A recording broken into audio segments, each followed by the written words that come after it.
Well, I would say that neither one of them are Democrats. Neither one of them have clean hands.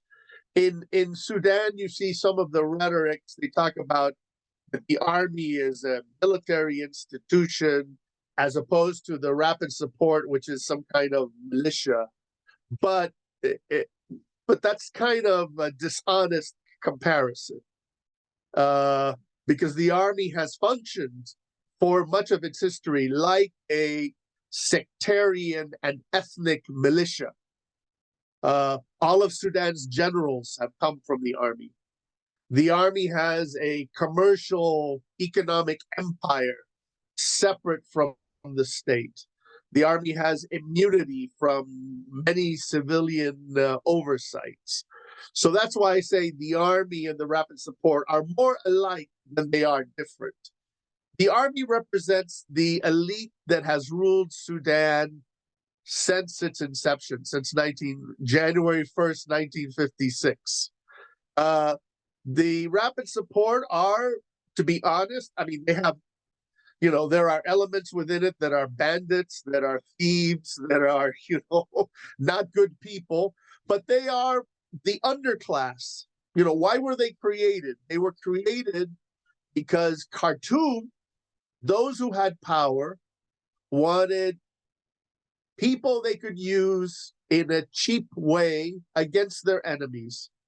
First in the 1980s, this began in the 1980s with the raising of militias among tribes, among Arab tribes, to use against the people in the south, in South Sudan, to kill them, to steal their cattle, to take their women. Khartoum came up with this idea. It was Hemeti did not come up with this idea. The Janjaweed did not come up with the idea. They are the tool used by Khartoum to control the regions. That's the history of it. So, you could say the army represents the establishment that has always held power.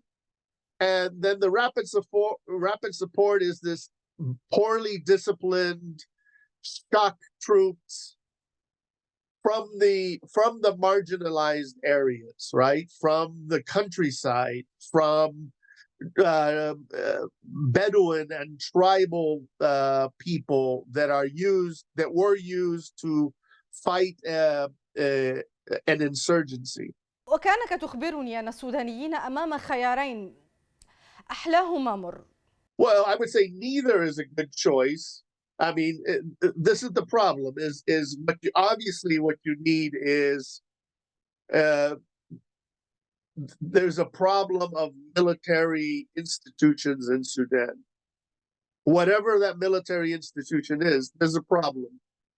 And the military is not subordinate to civilian control. That's the heart of the matter. The question is, how do you get from here to there? Obviously, the perfect scenario is an end to the fighting and military institutions withdraw from political life and are only concerned with military issues, and there's elected civilian government over the military. That's the solution.